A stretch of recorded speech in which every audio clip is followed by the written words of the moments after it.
Beliau ketika cerita kenapa harus ada sholat dihormatil waktu, beliau rangkanya enak sekali. Kalau santri Sarang, Lirboyo atau Peloso atau santri mana saja, biasanya kalau pergi ke terminal, yang dulu terminal kan nggak layak, apalagi ya dulu nggak layak, pokoknya kalau pipis itu pasti kena najis. Santri kan biasanya, nah pikirannya Fathul Wahab, kalau sampean khatam betul, itu untuk takrir tapi fi udwin wahid, yaitu air yang sudah mensucikan ini misalnya masih bisa mensucikan ini, yang bisa mensucikan asal masih fi udwin wahid.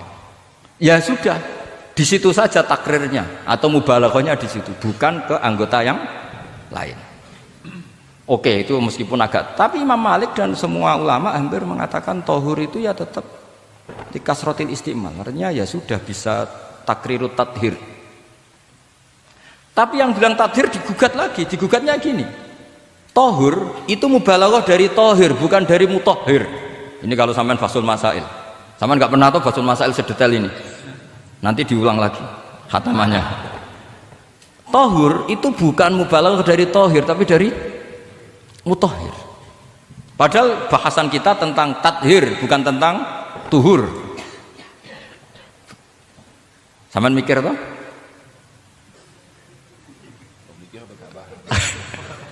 Nggak usah dijawab apa diterangkan?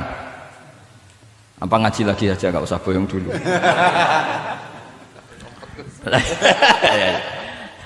Nah, kemudian akhirnya ulama mulai mikir bahwa la makna li tahiriyah illa dengan fungsi tahuriyah.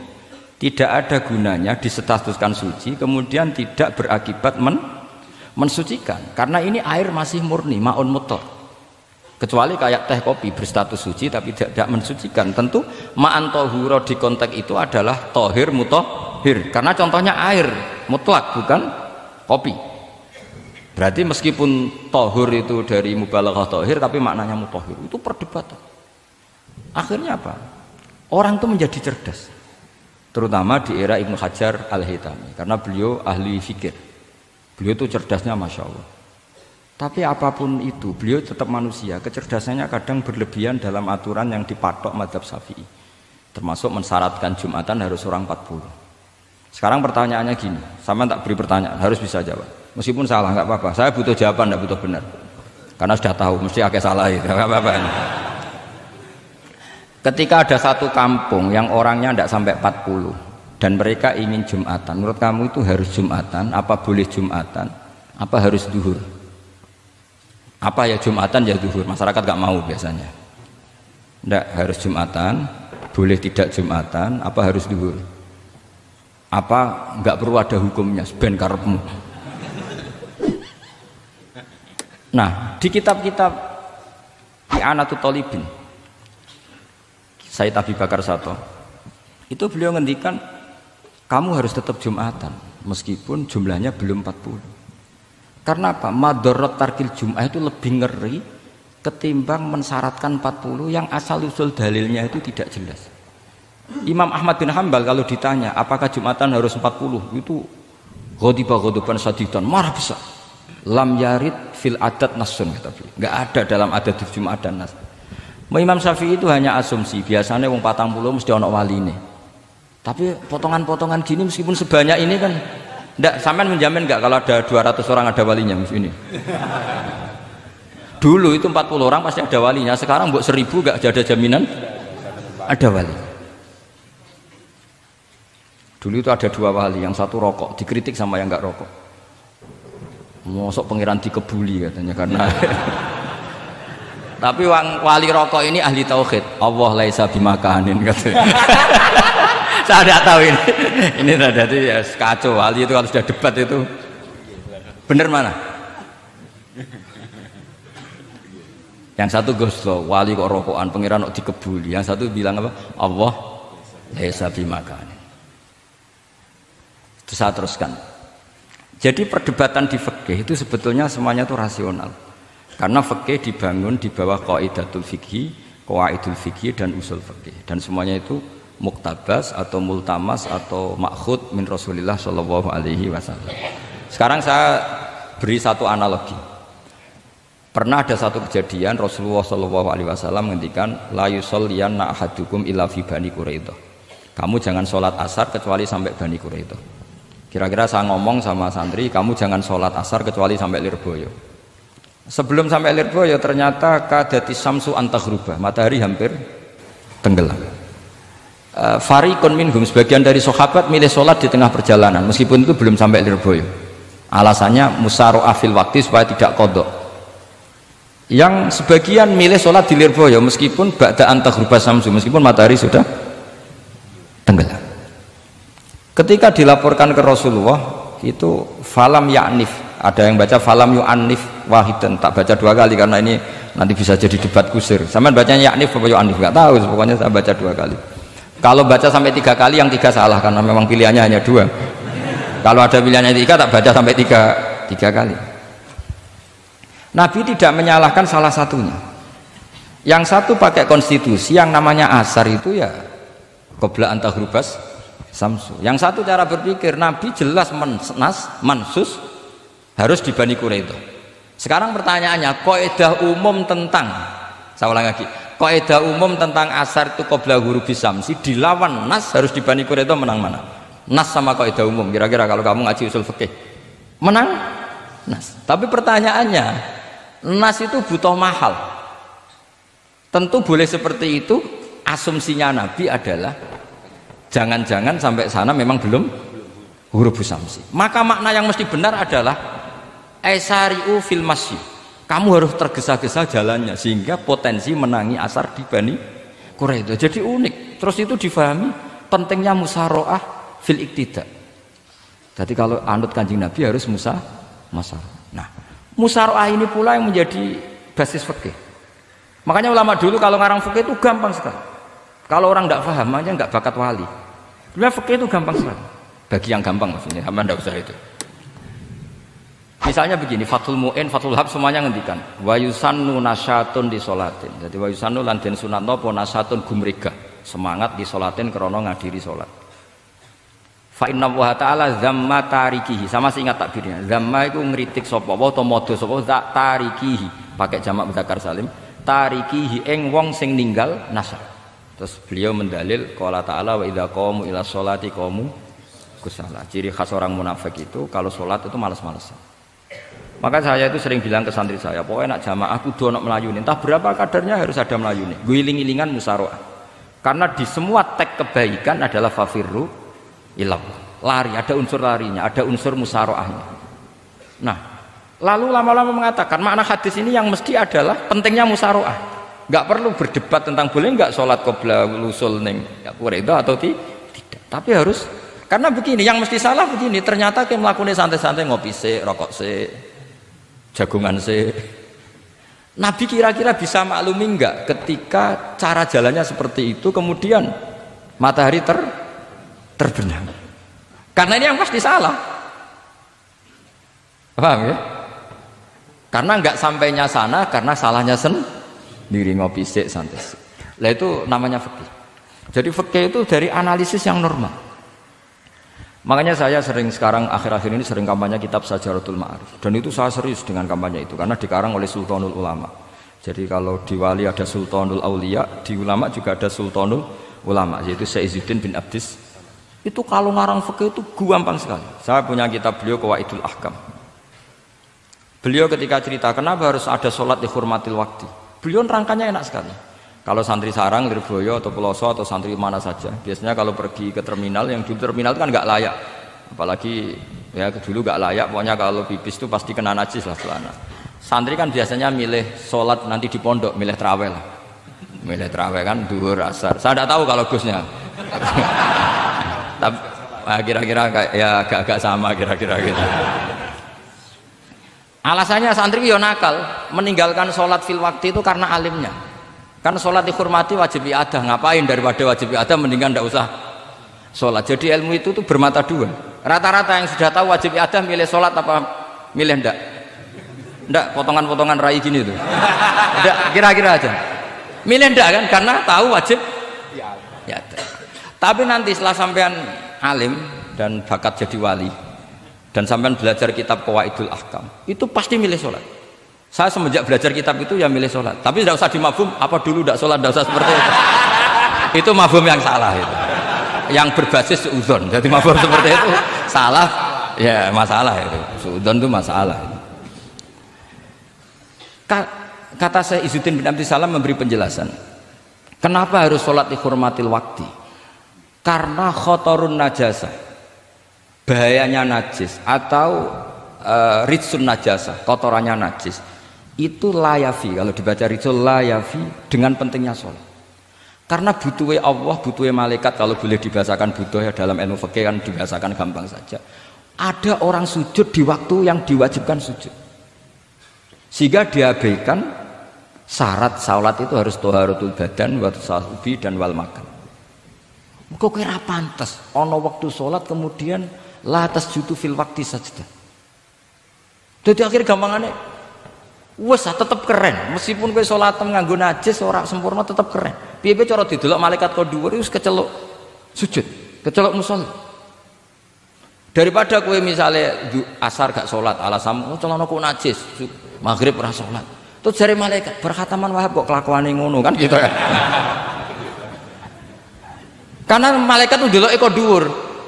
Bablas asar, bablas maghrib, bablas isya, bablas. Meskipun sampean punya alasan nanti menisan di rumah atau di pondok. Tapi ini kan melewati waktu yang harusnya ada sujud. Sehingga dalam syarat jamak takhir misalnya apa? Kamu harus niat akan jamak takhir di waktu sholatil ula. Biar ada bedanya tarku karena sembrono dengan tarku yang karena ingin mentakhir. Paham ya? Itu jadi sama-sama fikih, kualitas yang dikarang Sultanul Ulama dengan sing RT itu ya beda. Dan sama harus baca kitab yang dikarang rajanya ulama supaya kamu tambah pinter. Nanti kalau gak pinter-pinter nanti sowan saya. Tetap gak pinter karena itu jatah. Makanya ada usah sowan ya, nanti gak ngefek juga gitu. Itu Syekh Izzuddin bin Abdissalam. Terus kemudian beliau mengebabkan itu detail sekali, yaitu di Sajaratul Ma'arif dibabkan di bab faslon la yutrakul haqqu li ajlil batil. Itu beliau bikin satu strategi fikih itu yang luar biasa. Misalnya begini, jihad atau perjuangan membela Islam itu harus kamu menyertakan orang-orang fajir, orang-orang fasik. Kenapa? Likuwatil Islam. Karena kesalahan orang fajir itu tidak seimbang dengan pentingnya syaukatul Islam atau syaukatul Muslim. Terus saya itu dulu ya iskal itu ya agak protes, tapi ini ulama wali, sampai saya sholat berkali-kali, ya Allah saya beri kefahaman tak ini, kalau terpaksa beda nanti saya mohon ketemu beliau, saya mau protes. Sama nggak usah tahu caranya ketemu wali-wali yang sudah meninggal, nanti kalau sudah jadi wali tahu sendiri, jadi nggak usah tanya. Akhirnya saya sholat dan akhirnya faham tanpa ketemu, karena saya bayangkan ketemu ya lebih sulit, mendingan minta faham timbang minta ketemu. Logikanya begini, misalnya nyon sewu kita di Daril Harbi, bayangkan kita di Daril Harbi atau zaman Indonesia dijajah Belanda. Saya ulang lagi ya, dalam konteks jangan sekarang, contohnya sekarang nggak perlu perang, zaman dijajah Belanda. Kita misalnya milih pasukan Hizbullah dan Sabilillah selektif, yang sholatnya benar, yang puasanya benar, yang toharohnya benar. Kira-kira dapat pasukan berapa coba? Nggak, jawab saja. Kan hanya dapat pasukan sedikit.